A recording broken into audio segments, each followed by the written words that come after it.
আপনারা দেখেছেন যে ইতিমধ্যেই ঘটনা প্রবাহ তো আপনারা ফলো করছেন।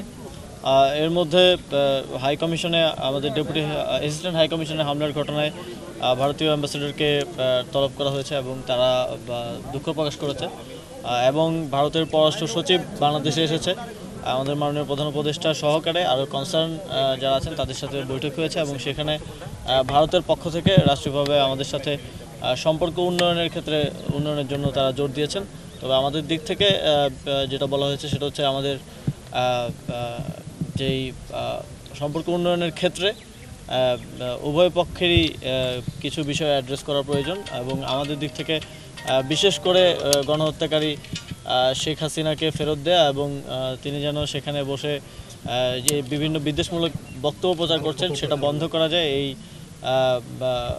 এই কথাটি বলা হয়েছে। এর পাশাপাশিও আরও কিছু ইস্যুস যেগুলো আপনারা জানেন আমাদের রেগুলার ইস্যুস তিস্তা সহ যেই পানির বন্টন সহ যেই সমস্যাগুলো সেগুলো অ্যাড্রেস হয়েছে, সেগুলো নিয়ে কথা হয়েছে।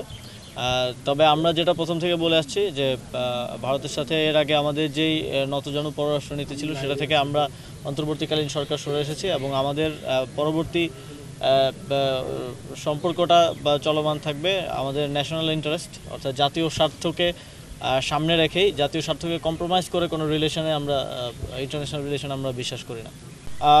জনপ্রতিনিধি ছাড়া আসলে স্থানীয় সরকার চালানো গভর্নমেন্ট অফিসিয়ালস দিয়ে খুব টাফ হয়ে যাচ্ছে এবং আপনারা জানেন আমাদের যারা অফিসিয়ালস আছে অনেকেই অতিরিক্ত দায়িত্বে এই জায়গাগুলোতে আছেন, ফলে নাগরিক সেবার ক্ষেত্রে অনেক বিঘ্ন ঘটছে। তারপর আমরা চেষ্টা করছি সর্বোচ্চ নিশ্চিত করার।